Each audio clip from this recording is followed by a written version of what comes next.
It's still happy hour with John Gaskins, so go ahead, have another.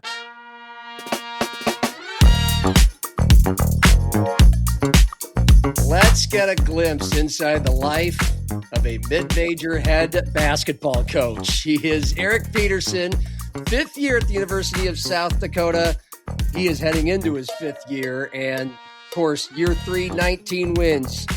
Year 4, 16-16 overall, 8-8 in the league, but that was some men's work to get to those marks. He was high up there on the Coach of the Year voting for all the injuries that the Coyotes had to sustain. And since their last game in the Summit League tournament on that Friday night, almost an entirely new roster. 4 players do return. There's 12 new players. He's here to tell us all about that and more here on June 25th. So it's been about 3 months, over 3 months. It's been a while. So it's great to see you.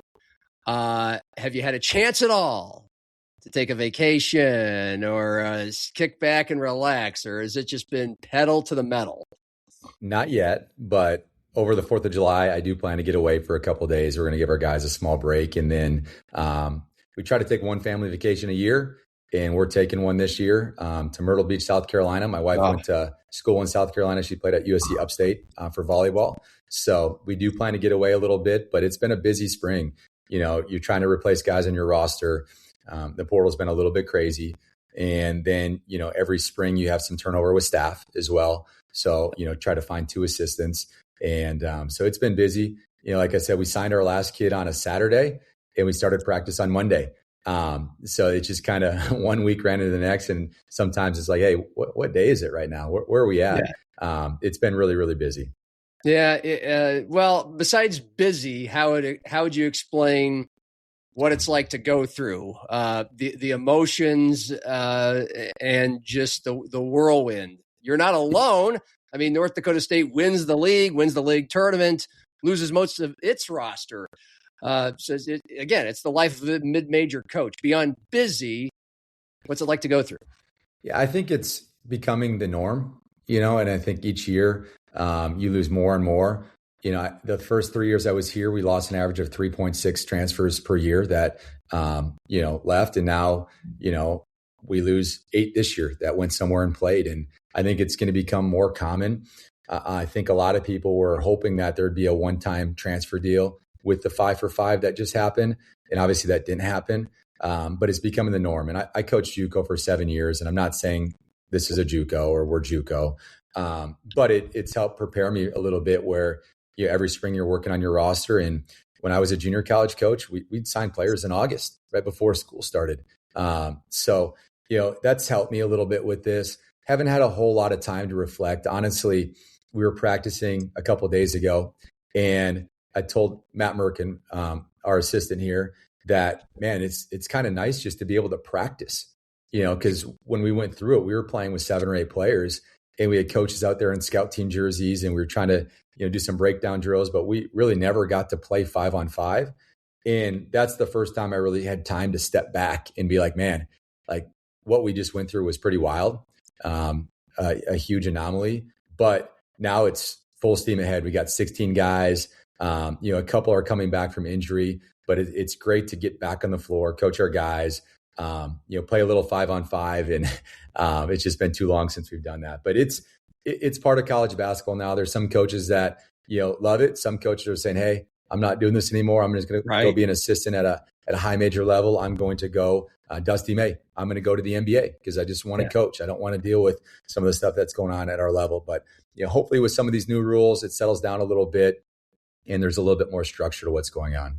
Yeah. I mean, for you, how close to you are you? I know this is a long game type of question. You're very focused on the now. You got your tunnel vision, and I'm ready to hear about all your new players. But has there been part of you that has thought, oh, wow, I mean, how about another profession or again, other options besides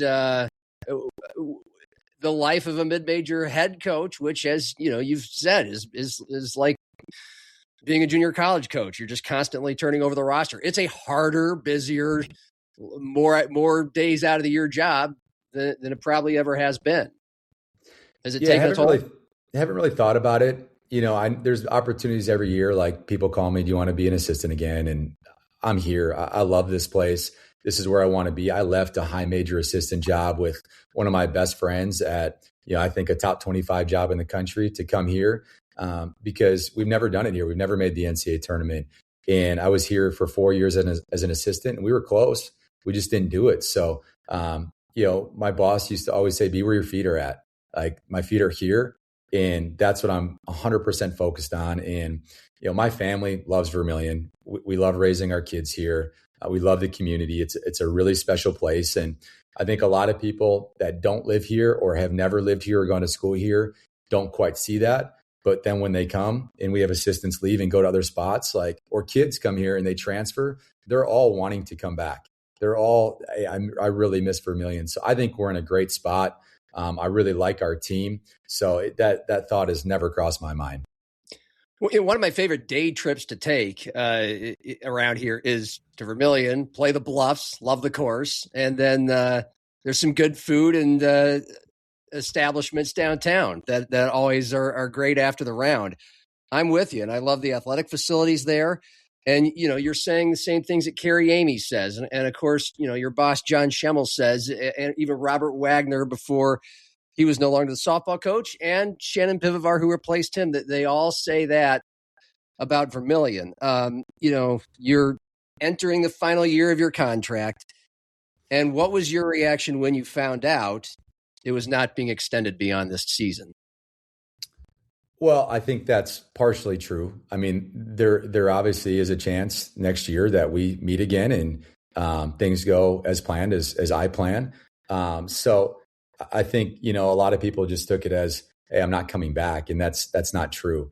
Our AD and I have a great relationship. Our kids play baseball together. I've taken his son fishing with me. I think that's the missing piece. We talk weekly. And I would say we both want the same thing. There's not a different mindset of what we want.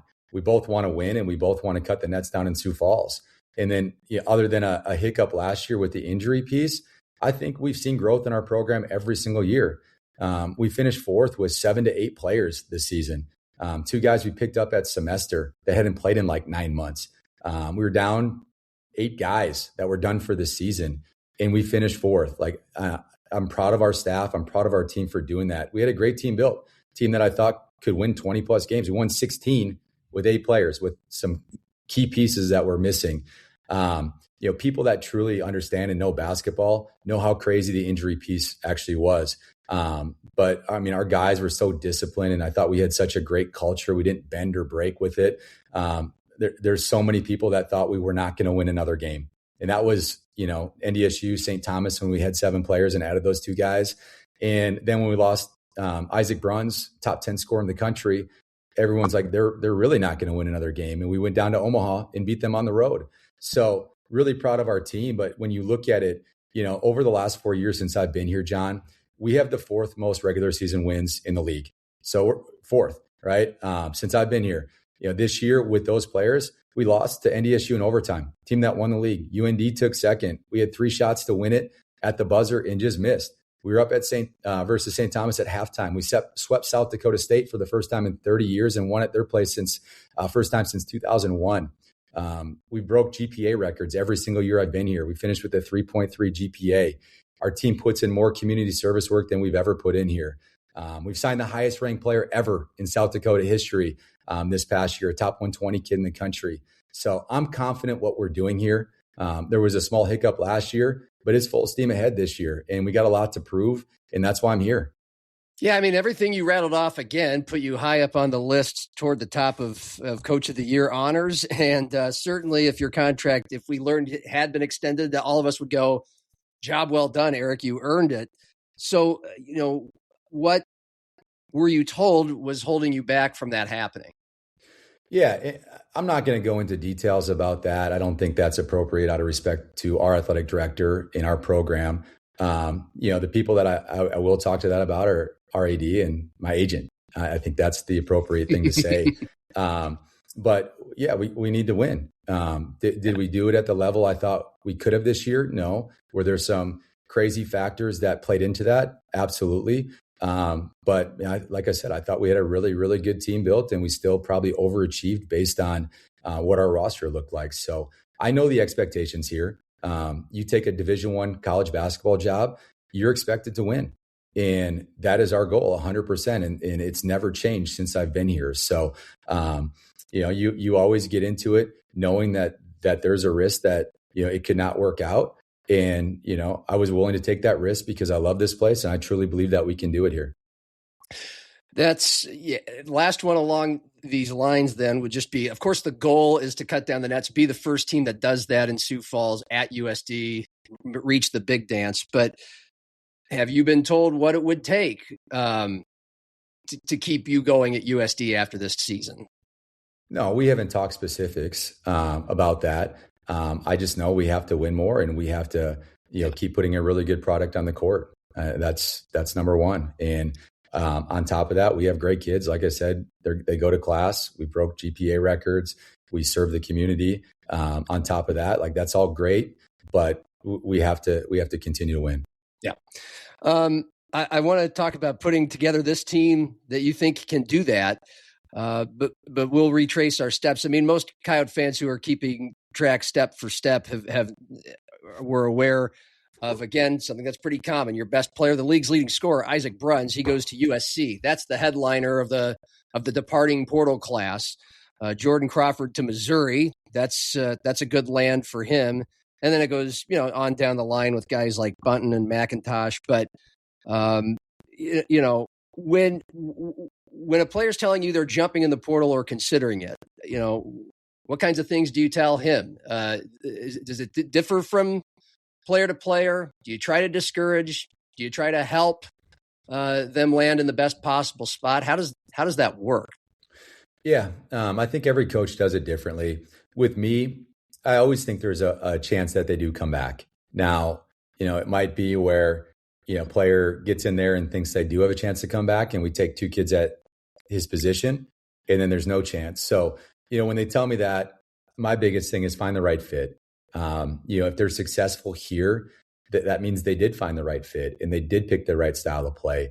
And some of these kids too, they transfer down as well. And I think what you've seen, John, is, the very good ones that score a lot of points, that produce, they go up.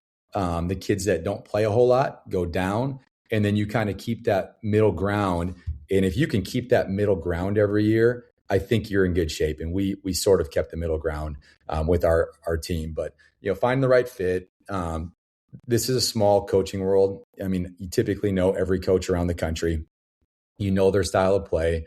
Are they allowed to ask me questions? Absolutely. But, once they go in the portal, it's like, we appreciate what you did at USD, but now we have to focus on our team. We have to build our team. You can't be taking a ton of time to help somebody that doesn't want to be there anymore. So we're always supportive. We always listen. We always meet. And at the end of the day, yeah, we appreciate what you did, but you're moving on. We have to move on as well. And right. We have a great product here. Yeah. And, you had this happen, of course, the year before. The two leading scorers you had, Chase Forte, Dre Bullock, big part of that 19-win team. And Chase went to Boston College. They went 11-20, and Dre goes to Hawaii. They both got paid, obviously, very, very, very well. These were two guys you really liked. We kind of talked about this last year after they had left. What can you tell us? I mean, those are two examples. What can you tell us about the experiences they had at their new level, and how often do you keep in touch with them? And then how do you use that information when you're talking to or trying to help players like Isaac and Jordan move on? You know what I'm saying? Yeah, no, I know what you're saying. I stay in touch with all of our players. Most of them, I try to reach out on their birthday.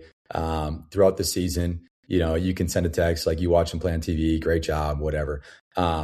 So we do stay in touch. Both those guys have been in touch with me after their seasons because they want to be pros. And, do have some connections to help guys, find the right agent and find the right level to play professionally.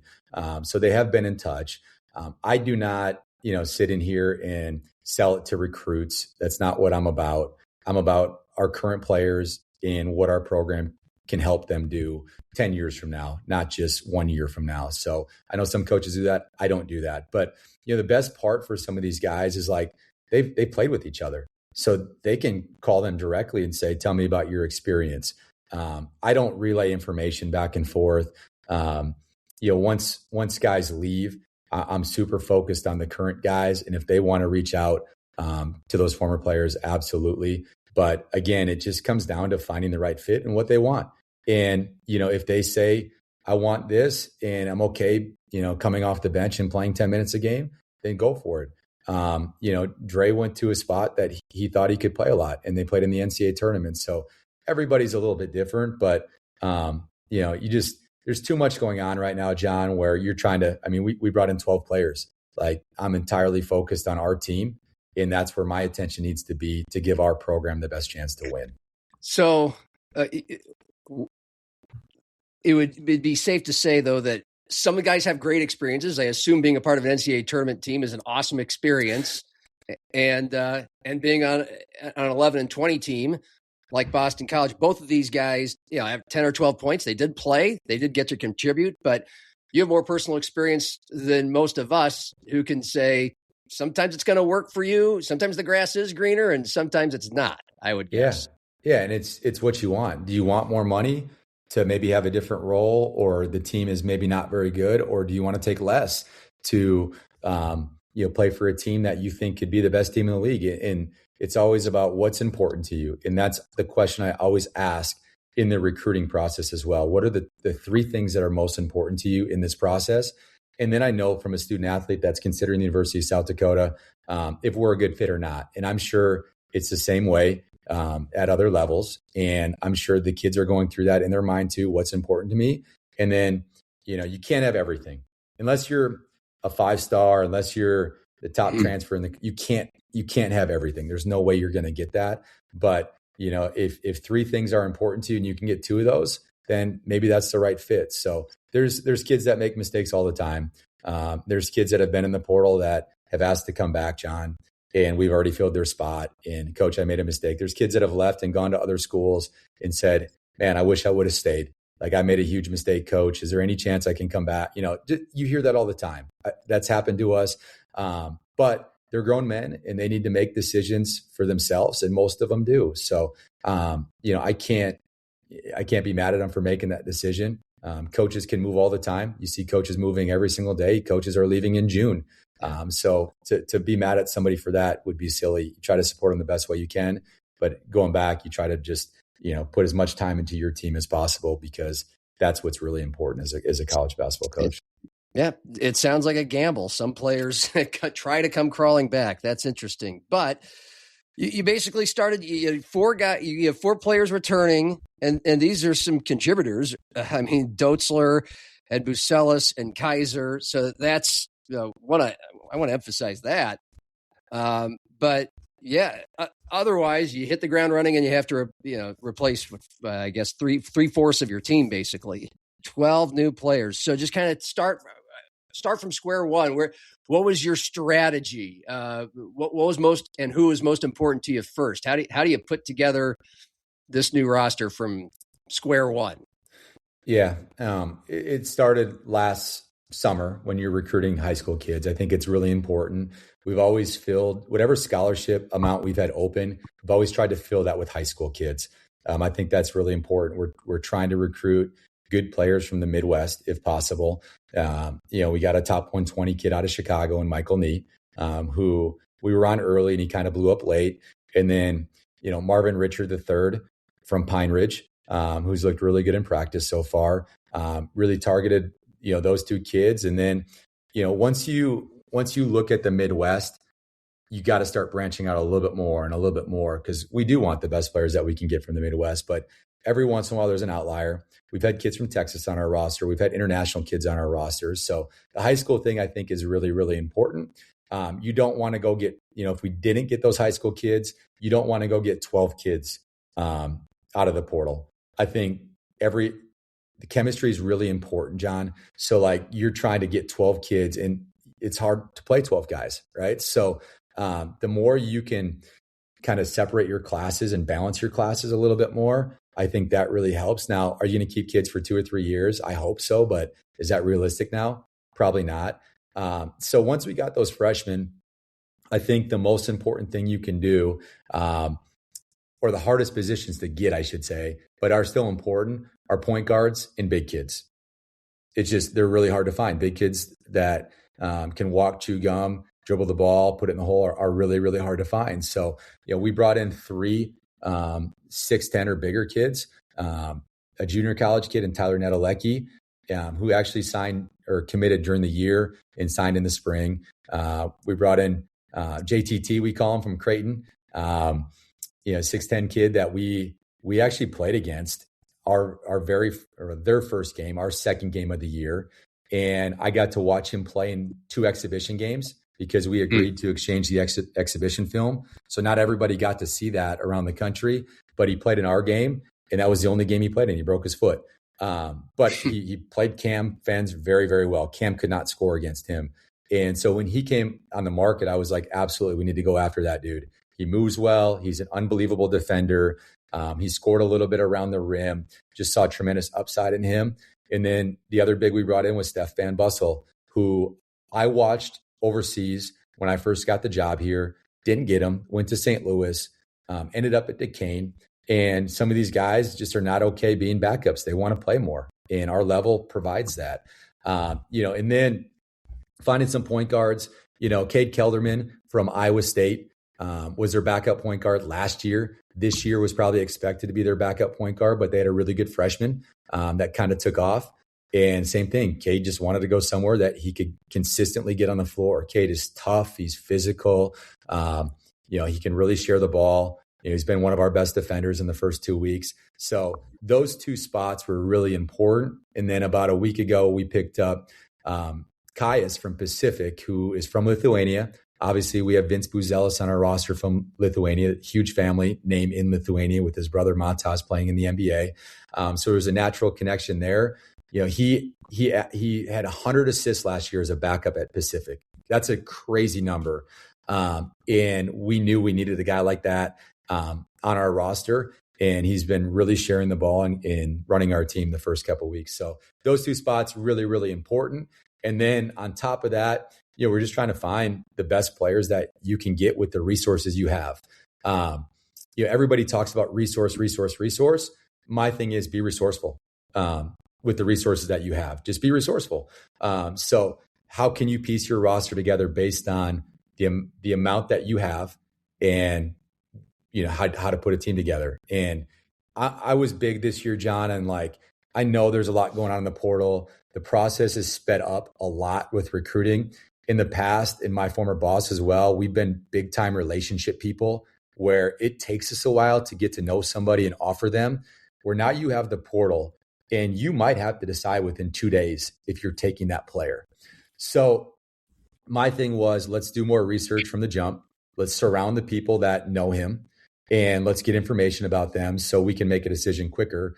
But going back to what I was saying is, I didn't want to recruit anybody that wasn't just an elite human being. And I think top to bottom on our roster, we have elite people and they work their tails off. I grew up on a farm in Wisconsin, and that's all I know is hard work. You got to show up and work every single day to get what you want. So those are 100% the type of people I wanted to surround myself with this year, because I think it's a really important year for our program. And, I'm really happy with our roster. So I don't know if there's an exact science or an exact recipe to do it. I wanted elite people, guys that care about school, guys that are going to play really hard. Certain guys on our team, you could go through the list, and I tell people, you talk to Cade Kelderman, you are, no matter if you're happy, you're sad, whatever, you could be ecstatic. You could have just won the lottery. You're happier and more excited about life after you talk to Cade Kelderman. You can go to Elijah. Same thing with him, just down the line, Josiah Dotzler. I mean, I love being around our guys, and they just bring energy with whatever they do. You're just more excited about yourself and life after you're done talking to them. You make a point. Some of us, especially for mid-major coaches like you, but Division II coaches go through a lot of roster turnover as well. And we sometimes think, well, it must be very time-consuming and difficult, challenging, the recruiting aspect of it. But to your point, when you're recruiting guys that you're excited to be around, it could be fun. It sounds like it's fun if you're finding the right people, the recruiting aspect. I love coaching. I love basketball. I'm a basketball junkie.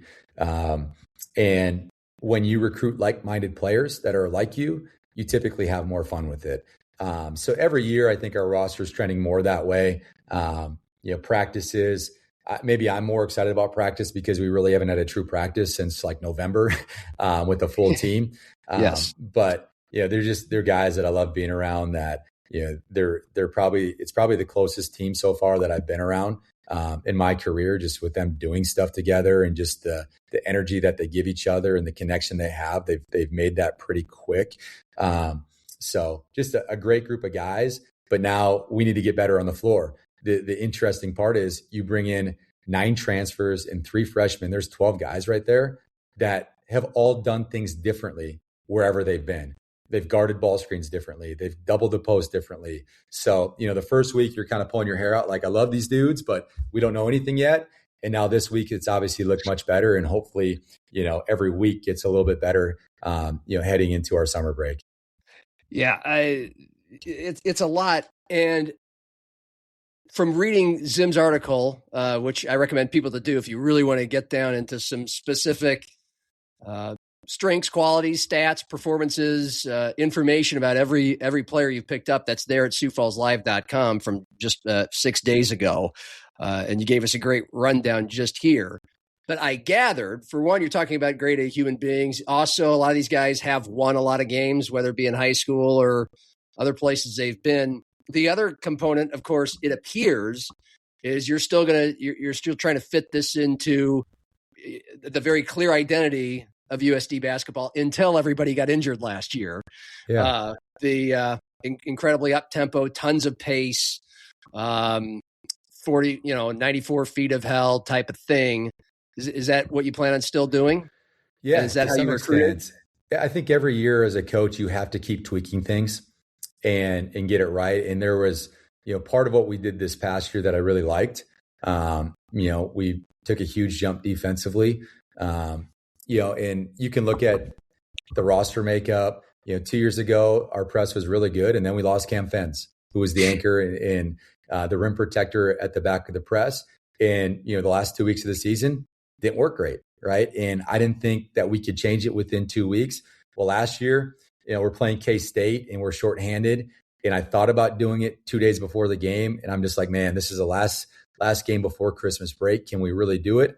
And going into Christmas break, it's like, we have to. We have no choice. We have to change how we're playing based on who we have on our roster. So I do think we're deep. I do think we're going to play very, very fast. Actually, I know we're going to play very fast. We were number 2 in pace 2 years ago behind Alabama. So that's the pace that we want to play at. Okay. With the pressing piece, I think there'll be times where we won't press. There'll be times where we do press.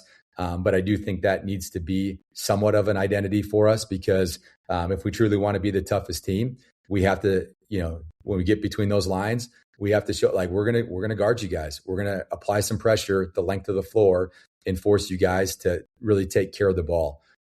So it'll be different. I'm not gonna just tell you the formula right now. So every team that plays us early knows what's going on. But as a coach, in order to be a good coach, you got to keep tweaking things every single year. Okay. But were you recruiting to that, or were you just trying to get the best possible players through the best possible connections?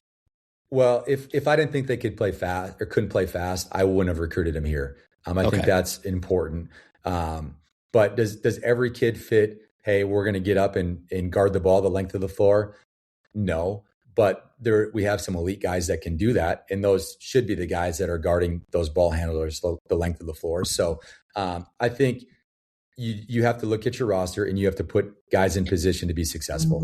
And we're week 2 right now. And I'm not exactly sure what that looks like, but I'll know by the time November hits and we play our first game, I'll know. Well, you may have just answered the question. I mean, when you're putting together this new team, do you have in mind who your starting five is going to be, or is it going to be a while before that sorts itself out? Because the layman like us, you're laughing, so you can tell me why you're laughing, can go, well, this guy, and this guy came from the bigger schools and they got 1 year of eligibility. I don't think they'd come to Vermilion not to play. But how does it play out in your mind as of now? Yeah, I've never guaranteed anybody in my career that they're going to come in and start. I think that's the wrong way to start a relationship. Like I said, I'm all about hard work, and the guys that earn it, everybody on the team knows that they've earned it, and there's no questions asked about it. We've never had somebody come in like, well, I should be starting. No, they know. We do different charting at practice. We have a gate of standings, which means get after their butt. And, there's certain things that we value. And I picked this up. I was in a gym in San Francisco my first year here, and Todd Golden is a very analytical person. Florida does a lot with analytics. Like, they've fouled kids, under a minute left when they're up, because they know they're going to miss the free throw because they're really into analytics. But a high school coach was on the staff with Kyle Smith, who's now the head coach at Stanford. Todd Golden took over for him when he left San Francisco. Wow. So, I'm a basketball junkie. I immediately start asking him, like, hey, tell me how you charted stuff. Tell me how you did your analytics there, because I want to know. The best teams in the country, in the world, are heavy in analytics. Every team in the NBA has one guy that does their analytics, that they pay a lot of money to figure that stuff out. So he's just like, I can't tell you what we did. And I was just like, well, why not? You don't coach there anymore. Why can't you tell me? Yeah. He wasn't saying he couldn't tell me. He's like, I can't tell you the formula. You have to decide what is important to you. And there's, certain things offensively that could be +4. There are certain things that could be +1. There's certain things like a turnover for us is -5. And so we have an offensive standings and a defensive standings. And essentially what you do is count the amount of live possessions that they're in. And then you take their score, you divide it out, and you get a number. And hopefully you're above 0, right? Hopefully you're closer to 1 if possible, or higher than that. But that's not always the case. But if you say you value these things, John, and like this is what's important to you, and consistently they're last in the standings, they're probably not guys that you should play. And we do that defensively too. If you're constantly gambling, if you're constantly missing box outs or different, you're going to get points taken off. Or, hey, you take a charge, you have a great jump wall, you're going to get rewarded for that stuff. So what we do, we don't guarantee anything. Hey, this is who we think you are. This is who we think you could be, but you got to come in and earn it. And I would never want to take a player that thinks they're just going to come in and start because I said that. And I just think it creates bad chemistry. So we chart everything. I think that's really important. And then it's constant communication. Like, if they're not playing as much as they should, this is why you're not. This is what the gate of standings say weekly about you. And this is where you need to get better. So no, we have 12 new players. Did I think a freshman would start last year? No, but one came in and started the first, 3 or 4 games of the year. And did he keep starting? No, somebody else earned it over top of him. So I think it's pretty fluid. And, I think if I look at our deal, there's 12 guys that could potentially start for us. And I don't even know who would be our leading scorer, to be honest with you right now. Just a couple more on the way out. You mentioned the 5 for 5 early on. And I appreciate you telling me yesterday what you thought of it in text. Guys can play 5 years now if they want, but it has to be bang, bang, bang, bang, bang. No more red shirts, no more medical hardships. And you alluded to the no limitations of transferring. So, what do you make of all that? Yeah, in your situation? I think they will play 5 years now. There's very rare occasions. Maybe they get some bad advice. Like, there was a guy in the draft last night that probably could have got $5+ million if he would have stayed in college, but he decided to go, and he's not going to make that in the NBA. So I think more people are going to see that. The one thing I wish with that, John, is I wish if you declared for the draft and you didn't get drafted, I wish you could come back to college. Yeah, I really do. And I know there's some cases this year where, hey, this guy played in the NBA or played in the G League and he came back and played. But I wish they would allow student athletes to do that, because I do think some people get bad advice, or something happens where they have some bad workouts with NBA teams and they don't get drafted, and now they're stuck. So that's one thing I wish they could change. But going back to the 5 for 5, I really like it. I think it provides more structure. I think it's more black and white. There's no waivers, like period. They're doing this. There were exceptions being allowed. There were special cases, but it was a very impartial process. And obviously they're doing it to try to get rid of the lawsuits with it. I feel like right now it's like COVID 2.0, where all of a sudden there's another class that know they get an extra year. And it's the fall of 2023 guys that will get that extra year. So it's going to feel a little bit like that with the portal. But it fits academics more. It makes a master's degree or even graduating more attainable. The negative piece is the medical side. And I sent you the thing about, potentially if you get hurt 2 years in a row, you're out 2 years. There's no medical hardship that allows a kid to get another year back. So that would be the disappointing part in it. But I get it. How do you decide one, kid gets a medical red shirt versus the next? There's always different circumstances, which leads to more lawsuits. But I still love that kids can do a post-grad year. Some student athletes are not ready to go to college, where they might need that extra year. There's going to be more movement for sure, more portal madness.